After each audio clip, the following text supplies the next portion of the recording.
Et si l'empathie pouvait devenir un piège? Si vous regardez cette vidéo, c'est probablement que ce sujet vous touche, de près ou de loin. C'est pourquoi nous allons ici nous intéresser à celles et ceux pour qui l'empathie occupe une place centrale, les soignants, et plus particulièrement les infirmiers. Pilier essentiel du système de soins, acclamé et reconnu par tous, notamment pendant la pandémie de 2020, on attend d'eux qu'ils soient toujours disponibles, patients et à l'écoute. Après tout, quand on choisit ce métier, souvent présenté comme une vocation, pourquoi remettre en question ce qui semble le définir?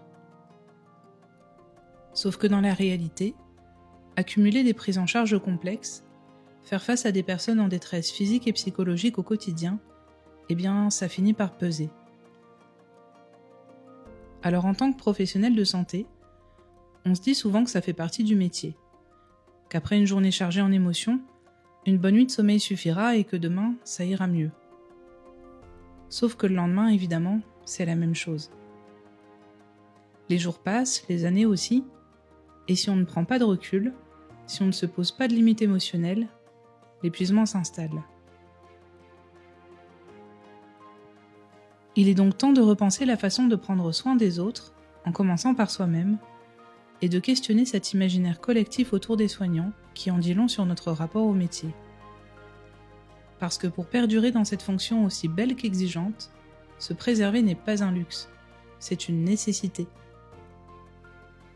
Et pour illustrer ce qu'on vient de dire, je vous propose de remonter un siècle en arrière pour découvrir l'histoire fascinante de Thérèse Papillon, qui est notre astérisque du jour. Infirmière émérite, elle a inspiré l'autrice Alia Cardin dans son roman Mademoiselle Papillon. Nous verrons comment cette œuvre nous invite à questionner notre regard sur les soignants et en quoi il est primordial de s'écouter pour pouvoir continuer d'exercer. Mais avant toute chose, intéressons-nous aux origines du métier d'infirmier.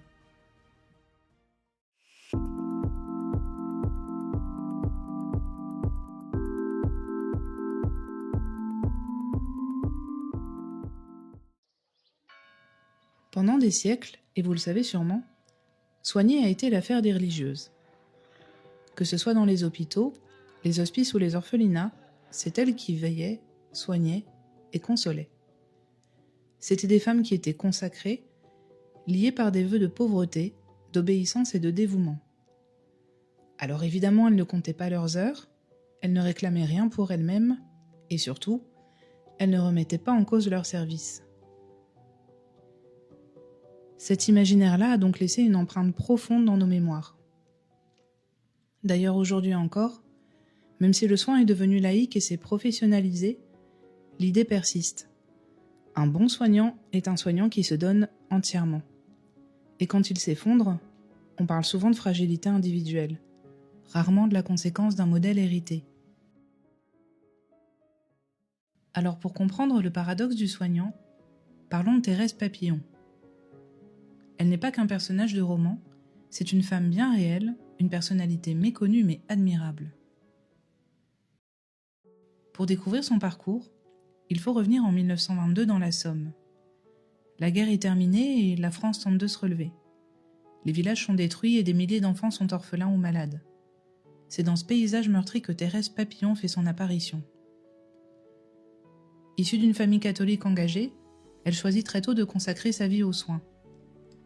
Elle devient infirmière militaire pendant la Première Guerre mondiale et son engagement est reconnu. Elle reçoit plusieurs décorations, dont Chevalier de la Légion d'honneur et la Croix de guerre 14-18. Bouleversée par le sort des enfants atteints de tuberculose, elle décide d'agir. Son idée est simple, créer un refuge, un lieu stable et sécurisant où les enfants pourraient être soignés, retrouver un peu de paix et imaginer un avenir.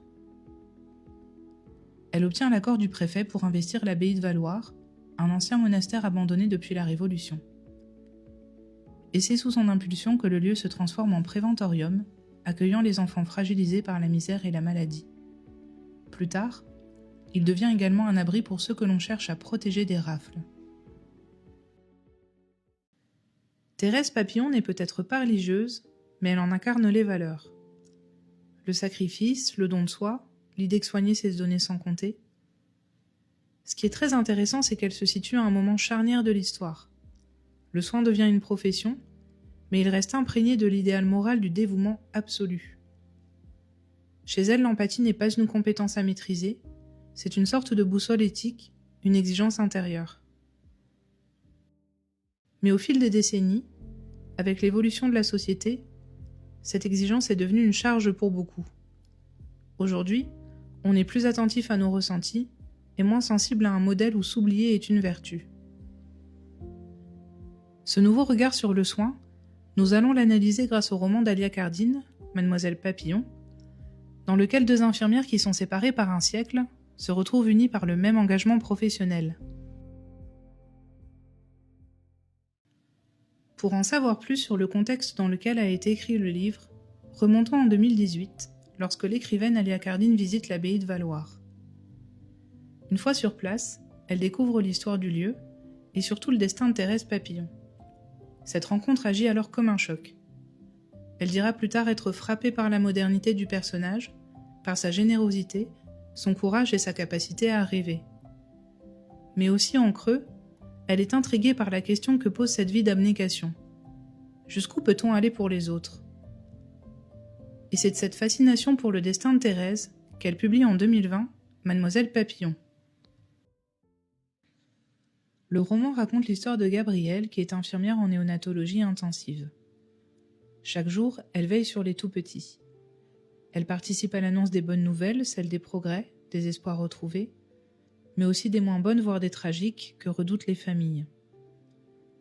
Ce va-et-vient constant entre joie et peine génère chez elle une profonde angoisse, une usure émotionnelle et peu à peu, Gabrielle se protège en glissant dans une forme d'indifférence à cause d'un surmenage intérieur.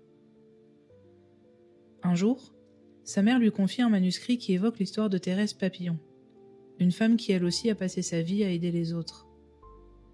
Elle espère ainsi que sa fille retrouvera une source d'apaisement et d'inspiration et qu'elle pourra redonner du sens à sa vocation d'infirmière. S'instaure alors un dialogue en écho entre Thérèse Papillon et Gabrielle, deux voix qui, bien que séparées par un siècle, se rejoignent autour des mêmes valeurs. En refermant Mademoiselle Papillon, on retient un élément capital.